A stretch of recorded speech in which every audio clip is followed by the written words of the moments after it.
fiddlesticks! What, Wilbur? We just got hit and I think my back has all been out of shape. You gotta talk with those whippersnappers at the Advocates Law Firm. They're the best injury lawyers around. What? Pipe down, Clarence! Abner's telling me about the lawyers and the advocates. So what happened to you, Abner? I was walking across the street with the light when some young punk came screeching around the corner. I lost a toe. What? Shut it, Clarence! If you get injured, the advocates get results. AdvocatesLaw.com. This podcast is brought to you by the Washington State Department of Health. As we continue to listen, learn, and grow, we are amplifying Black voices and perspectives in an effort to start a new COVID-19 vaccine conversation. We're sharing stories intended to help us navigate this unprecedented time together and to co-create solutions in support of the Black community. Hear these stories at weconsiderwa.org. What's up? It's your boy, The Ted Smith. Thanks for listening to the Men's Room Daily Podcast. Want more? Check out the greatest podcast in all the land, The Podcast. Be sure to subscribe and listen to a brand new episode every Tuesday night. Somebody out there deserves to be recognized. And the Men's Room knows just who it is. So to you, we say, bottoms up, sailor. You're the toast of our shot of the day. Drink time it is, and as usual, we head to the drink desk and Steve with Thrill Hill to find out who we're toasting. Yes, indeed. And today we toast 25-year-old Mary Magdalene. Now, I know you might be thinking of Mary Magdalene from the Bible. That would be the prostitute that followed Jesus and witnessed the crucifixion.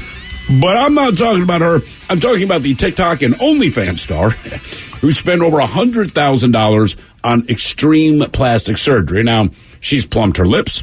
She replaced all of her teeth with veneers, which I don't care. It's just the point. She also spent money on braces before that to get all of her teeth straight. And then once her teeth were straight, like, get veneer. And then, whatever, her money.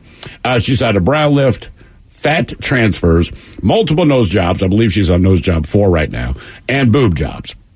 Liposuction, butt injections, and not 1, not 2, but 3 Brazilian butt lifts. Now, her boobs are currently a size 38J, and she got them done in a way where they can keep growing. This is what she wants to do. Now, sure, she currently looks like a graffiti-covered corpse left to bloat in a swamp, but we're toasting her because for all the money that she has spent and all the surgeries that she's endured, she's achieved one specific goal that she set out to do, and she's finally been recognized forever for doing this. Ladies and gentlemen, join me in toasting Mary for finally earning the title of, and I'm not making this up, Woman with the Fattest Vagina.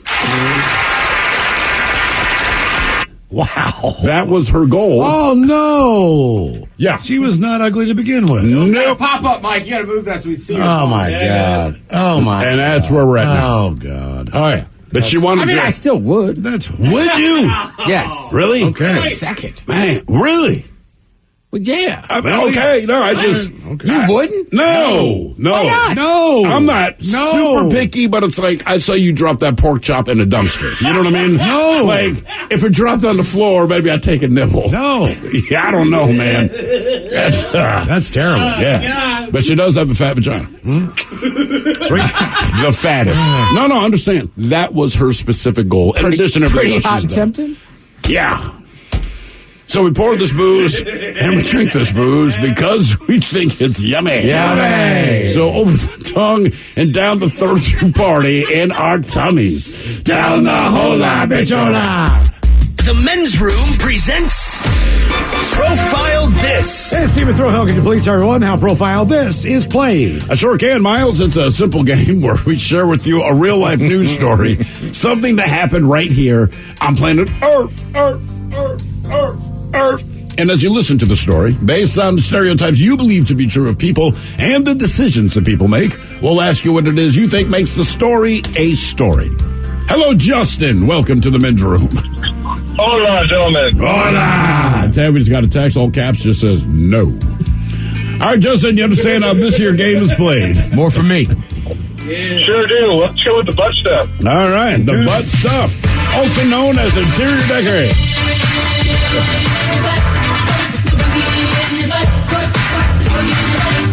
All right, in this case, and I love how they write this, a 37-year-old virgin made the world wince after getting something lodged in his penis during a botched attempt at sexual gratification. According to the medical report, quote, the patient was diagnosed with a urinary bladder foreign body. The fiasco began after the unnamed man inserted something into his urethra while fully erect and watching a pornographic video. This was reportedly the patient's first time performing such a feat, although he had reportedly masturbated to watch porn every day. Not sure that detail was important, but the report also let us know that the unmarried Indonesian man had never had sexual intercourse and lives with his mother. Like, none of this is necessary, but they put it in there. Okay. Anyway, we continue. Now, the man subsequently went to the hospital after experiencing troubling symptoms, including difficulty urinating, passing blood in his urine when he did, and then severe abdominal pain lasting for 2 hours. To his credit, it was only 2 hours before he finally went to the hospital.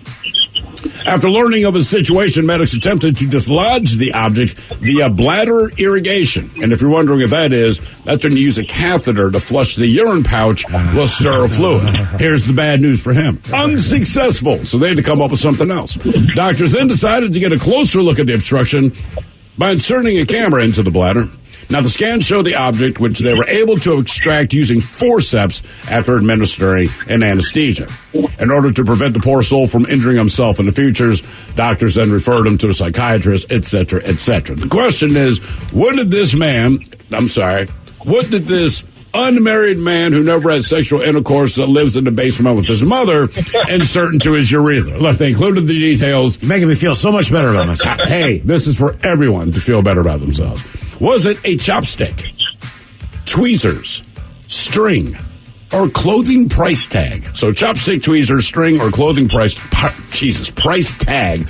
One of those things was inserted into this 37-year-old virgin's penis who's never had sex and lived in his mom's What was the second one? Chopsticks, tweezers, string, or a clothing price tag. Man. I mean, if it were me, it'd be all of the above, but that's just me. Where was it again? Indonesia. The unnamed Indonesian man who's never had sex, right. Ted. Yeah. I know, he's 45, lives at home, He's masturbates every day. 37. 37. Pay attention to the details. Was it his mom? Yeah, closing price tag seems a little bit out there, but Because all the others make sense, yeah. I'm kind of leaning towards chopsticks. What about you guys? I'm going to go clothing price tag because it just seems so outrageously weird. I'm going to go even weirder and say it's his mom's tweezers. Oh, Ted. Yeah. Justin, what are you thinking? You know what? Just for the variety, let's go chopsticks. Chopsticks it is. All right, we're going to find out what he stuck up there. Was it chopsticks, tweezers, string, or a clothing price tag next? That was a tease. Oh, fiddlesticks! What, Wilbur? We just got hit and I think my back is all been out of shape. You got to talk with those whippersnappers at the Advocates Law Firm. They're the best injury lawyers around. What? Pipe down, Clarence! Abner's telling me about the lawyers and the advocates. So what happened to you, Abner? I was walking across the street with the light when some young punk came screeching around the corner. I lost a toe. What? Shut it, Clarence! If you get injured, the advocates get results. AdvocatesLaw.com. This podcast is brought to you by the Washington State Department of Health. As we continue to listen, learn, and grow, we are amplifying Black voices and perspectives in an effort to start a new COVID-19 vaccine conversation. We're sharing stories intended to help us navigate this unprecedented time together and to co-create solutions in support of the Black community. Hear these stories at weconsiderwa.org. 5X480. Dayton B100 V-Belt, one of the many parts Grainger carries. It's also the item that helped Rob carry the day. The job was on hold, deadline fast approaching, but a quick search on Grainger.com and Rob found his part. And with same-day pickup at his local branch, he and his crew got the job done, safely and on time. Get supplies and solutions for every industry with real-time product availability. Call, click Grainger.com, or just stop by. Grainger, for the ones who get it done. 99.9 KISW. We return to the men's room with Miles and Thrill. All right, categories: interior decorating on profile. This 37-year-old virgin got something lodged in his urethra after he inserted it up there.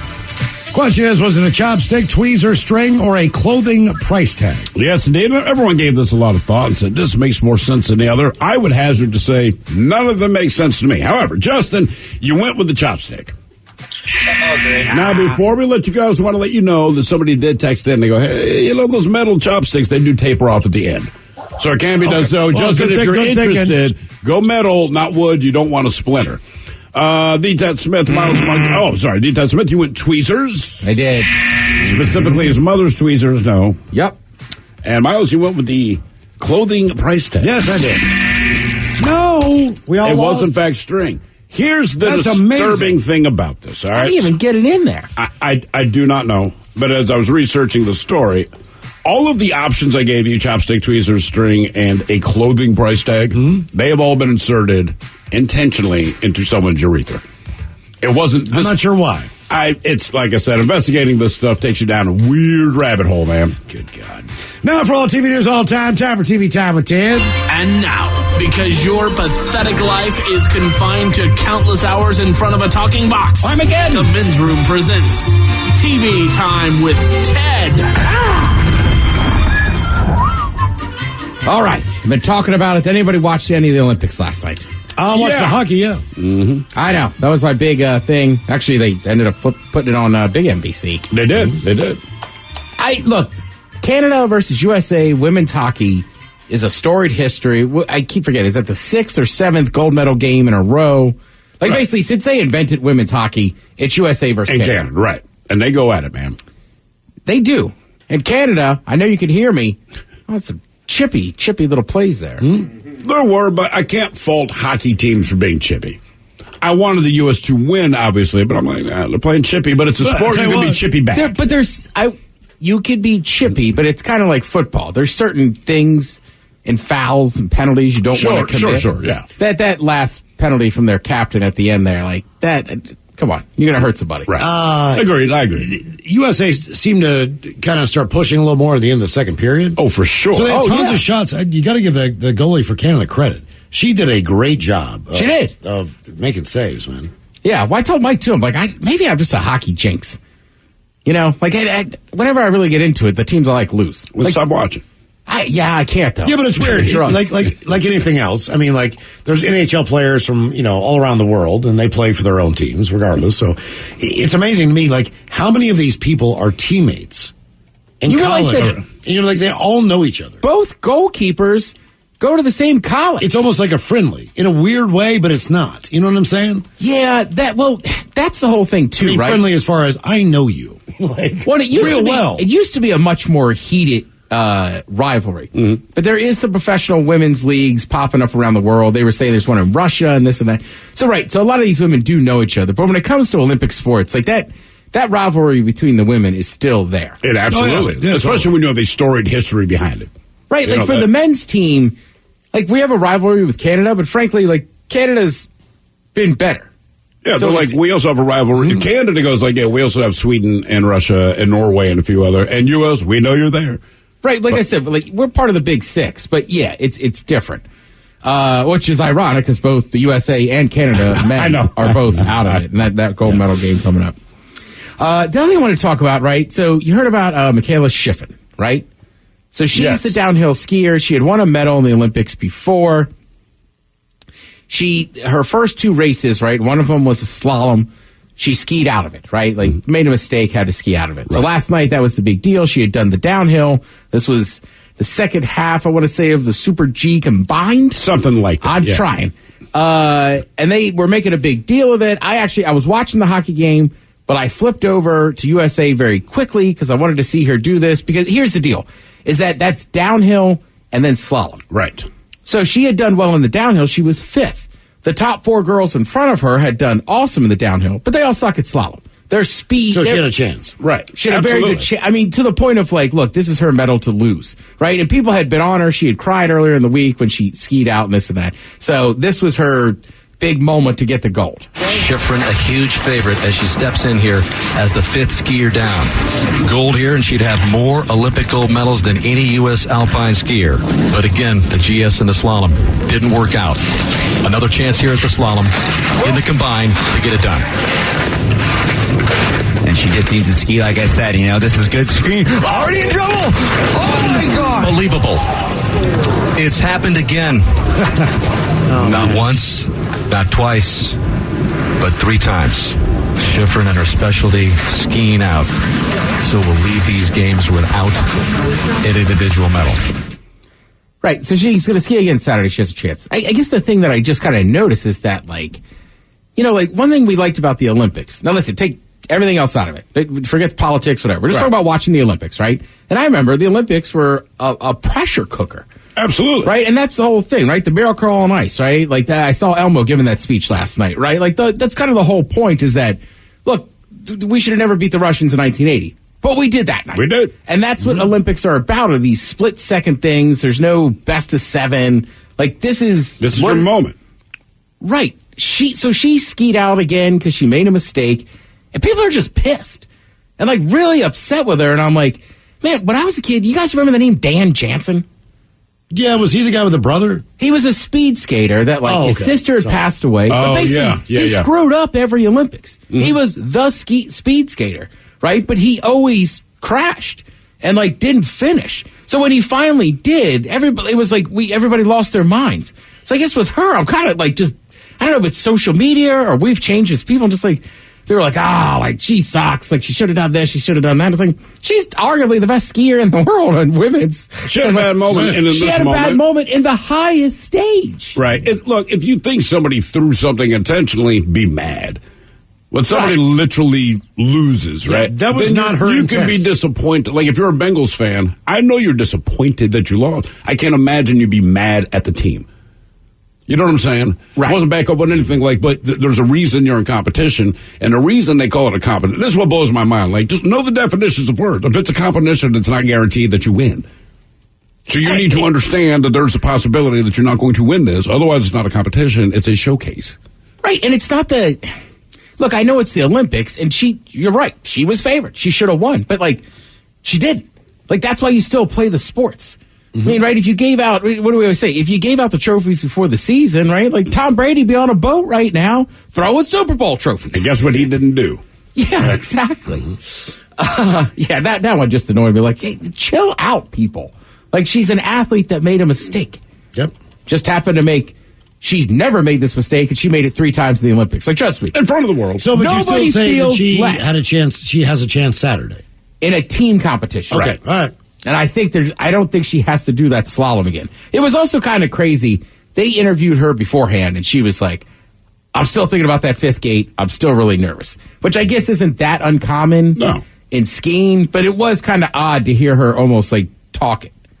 And that's where she crashed?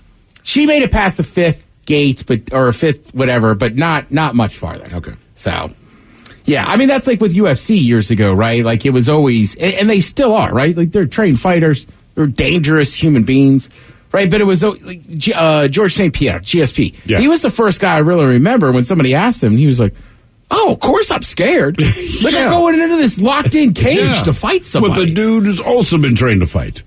Right, and now people talk about it, like getting the butterflies and this and that, or we were joking about Ray Lewis, or like certain people have to fire themselves up, right? Yes. Like some actors have to method act. I want to say Jared Leto is one of those guys. Like once he lands, or it's according to other actors, once he gets the gig, whatever his role is going to be, that's who he is from the time they start shooting until the time they finish. Where even, if you go to catering to get something to eat, he is in the character. And no matter what you do or try to appeal to him or call him Jared or whatever, he doesn't leave that place, man. Right. And we were kind of joking about Ray Lewis earlier today. Like, Ray's one of those guys that, like, he does it for the team, but also he has to fire himself up to play. Yeah, you know what I mean? Like, look, I don't mind rallying up the boys, get everybody fired up. I was just never one of those people. Because nobody is more critical or going to be more pissed off than I am. You should 100%. Play cornhole with me. Yeah. God damn it, Ted. Seriously. Like, people are like, you can stop yelling at yourself. Like, No, I can't. No, I can't. You need to give yourself a Ray Lewis speech. I'm letting myself down. And then I talk ass when I do good. I talk. Snap a picture of yourself. Right. Ted, relax. Right. It's his cornhole, man. Cornholio. I didn't win a damn game last weekend. Oh no! Come on, give us another. I'm trying to picture Ted. Give us a Ray Lewis. Do you have a cornhole thing at home when you practice? Take off the leash.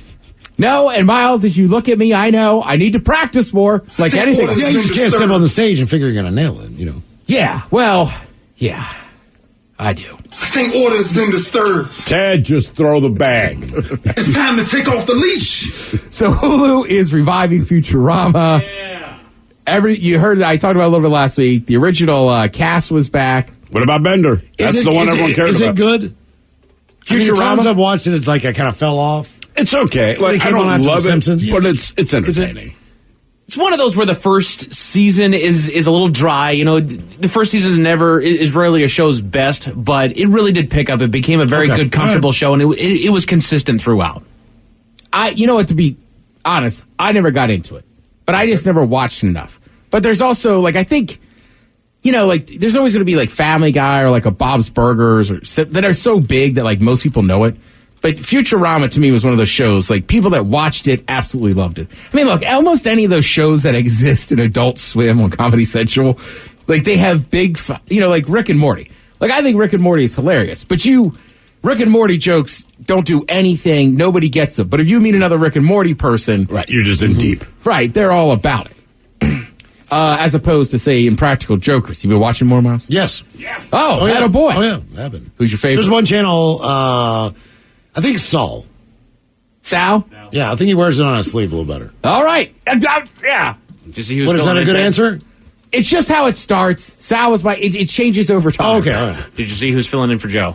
No. I saw something that Joey Fat One? It looks an awful lot like Eric Andre's coming in. Oh, Eric Andre's great. Eric Andre, another great show that was on Adult Swim. Jesus. Eric Andre. I thought you were saying Aragon Dre. I'm like, who the hell is that? The voice of Bender is not coming back. Isn't that like the one specific character people really, really wanted back? Yeah, and people, right, he's that specific. Right. So, and I get it, man. Like, basically, it's like anything else, right? It's about a financial dispute and everything. But also, like, I kind of like this guy, what's it, John? DiMaggio. It is DiMaggio. Mm-hmm. I know, it's so hard to say John DiMaggio. You want to sound right. He was saying, he was like, what do you say? Bender's part of my soul. Nothing about this is meant to be disrespectful to the fans or my Futurama family. It's about self-respect. And honestly, I'm being tired of an industry that's become too corporate. It takes advantage of the artists and talent. You a big dummy. So he's not even talking about him. He's like, no, we all need to get paid more. Right. That's fair, man. He'll be back.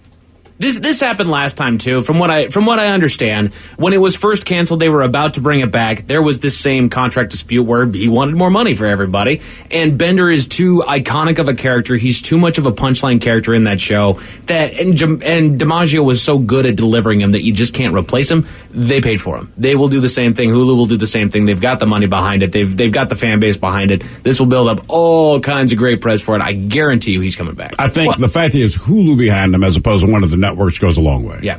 Well, right now he doesn't have Hulu behind him. Right. Yeah. Hulu's behind the show. But that's another issue, too. Like, you talk about it all the time. It's like, right. But he's a voice actor. Mm-hmm. Right? Like, this is livelihood. Like, no offense, but, like, Katie Sagal will be fine. Right. Whether she does this or not, she's going to be A-okay. Right, you have Sons of Anarchy, Married with Children. She's on the new Roseanne show, The Connors. I mean, like, right, she shows does up a lot, man. Right, I can't remember. Do you write some of the other actors? But, like, some of the other actors, you kind of know their names, whereas he is specifically, like, I'm Bender. Right, that's it. You don't know me. I may do a lot of other voices, but you know me as Bender. Right. Yeah, he's done a handful of other little bits, and I shouldn't say little bits. He's done a handful of other bigger characters that, if you name them, it would make sense and I would know who they are, but I feel like Bender has been his rock character, his iconic character. Yeah. I mean, like, South Park's pretty simple. There's two guys that do it. Yep. Right? So, keep it simple. Right, they keep it 50-50. So you're not going to hear them, like, they're not going to have this problem unless they both decide they just don't want to do it anymore. Mm-hmm. Yeah. Basketball is pretty good, too. You still got some Olympics on tonight.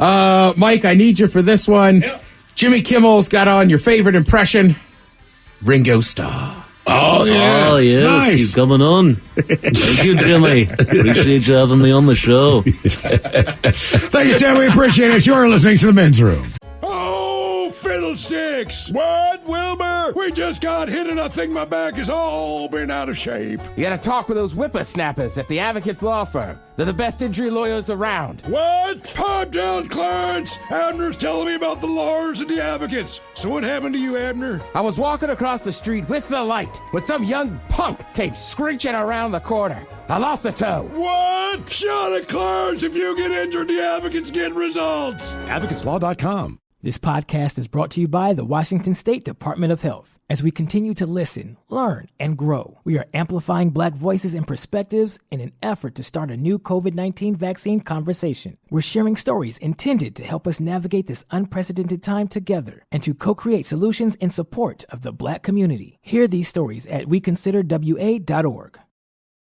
You're the one who protects the flock, and that requires an eye for detail. Because when safety and well-being are on the line, it's the details that can save lives. Even when no one else is watching, you see everything. Grainger gets you, and we're here for you, and all the ones who get it done with a wide range of safety products and solutions, plus board-certified safety consultants here to answer your questions. Call, click Grainger.com, or just stop by. Grainger, for the ones who get it done. Now, let's see what's happening in the real world. All right, here we go. Good news. Southwest Airlines announces that alcohol will be back to help divert your flight. Alabama were getting arrested for putting flowers on your fiance's grave. That does not seem right. Man gives fake name to cops, forgetting his real name is tattooed on his neck. Old man spotted using camera phone to give woman a background check. And Uber is now letting you see how your drunk friend ruined your rating. It is time for your headlines. Now, it's time to hit the headlines. Here's my car. Top story, we go to Illinois, where one man thought that he was clever. He had been stopped by police and was being questioned about his involvement in a forgery case. But as they asked for his information, he thought that he could pull one over on him by giving him a fake name. Luckily, our eagle-eyed boys in blue spotted something suspect on their suspect. A tattoo on his neck reading Matty B. His name. In the stunning turn of events, that was actually the man's name and not the fake one that he had gave, and he was arrested. In Baltimore, they use that as ID. What's your name? Read my neck. Or my earrings. Wow, cursive. That's the only time you see cursive used. That's his signature. Yeah. The cursive on the neck is a big one. I'll tell you what, man, the first time I got a tattoo, I don't know much about the process or anything, so I've never had a tattoo. I'm like 22 years old or something. And I go to the cheapest place I can find because that's the money I've got. And it's part of this place called The Block in Baltimore, which is all the strip clubs, whatever. They do okay work visually. But I sit down in the chair, and there's a dude next to me getting work done. And this is what I hear from the guy who's doing him. It's not the guy that did me. I say, oh, damn, I'll tell you what, man. It's true. I ain't going to charge you full price, man, because I just put TM. The guy wanted his name on his bicep. His name was Tim. Oh, for heaven's sake. And he left out the I. Now he's just trademarked. Yeah. He's just, and I'm like, what am I doing, man? What am I doing? Damn. In other news, we go to the lovely world of the internet where an old man has no awareness at all. In a short video posted to Twitter, we see what looks like some sort of scholastic ceremony with educators standing in robes on one side of the table and recipients on the other side, facing them. Doesn't go unnoticed that one of the young ladies standing in the video has a rather shapely behind, and it's not missed by an old man in the frame who can be seen holding his phone up and zooming in for a photo. Look, I will say this. I've seen one. That's not the thing to do. No, it is not. But I understand, because you see the ass he's taking a picture of, and it's like, oh my God. Now you know exactly what he was doing. No, but also just take the photo and you can zoom in later. That is a strong point, man. Right, he's trying to zoom in, so it took longer. We've told this before. We're in New Orleans years ago. The Ravens are in the Super Bowl. We're excited. And these waitresses at one of the bars in the French Quarter, fairly dark bar, but they're real cool. We're having a great time. And I want to say this is the day of the Super Bowl. So everyone's in a real festive mood. And Miles and I cannot take our eyes off of this one particular waitress. Right. And she has this fantastic ass. Okay? Right. So Miles slides me his phone and goes, hey, man, just snap a picture of her ass. I'm like, on it. So I hit photo. And the goddamn flash goes off, man. The whole bar lights up. Everyone turns around. It's a great photo, though. Yeah, I mean, I got it in. Was it clear that you were taking a picture of a rump? Dude, it was obvious because no one was looking until the flash went off, and there's one dude holding the phone, and I'm holding it in a way that says, whatever you're doing is up to no good, because it's at my hip. All righty. That is it for headlines with that. Mike Hawkins. Thank you, sir. We appreciate it. Dirty Big Dummy is up next. Exclusively on the Odyssey app and the Men's Room Happy Hour. More Men's Room coming up. Yeah, it's a good point. I'm just saying we should get Ryan Castle in here to play some Dirty Big Dummy. Yeah. Hey, buddy. All right, meantime, we'll be back in about, 2 minutes. Until then, please do what you do best, and for a lethal sake, stay beautiful. It's been taped before a live studio audience. Wardrobe and makeup provided by Mantastic Limited. This has been a presentation of the Men's Room Radio Network. Oh, man! A Double Flush production. This podcast is brought to you by the Washington State Department of Health. As we continue to listen, learn, and grow, we are amplifying Black voices and perspectives in an effort to start a new COVID-19 vaccine conversation. We're sharing stories intended to help us navigate this unprecedented time together and to co-create solutions in support of the Black community. Hear these stories at weconsiderwa.org.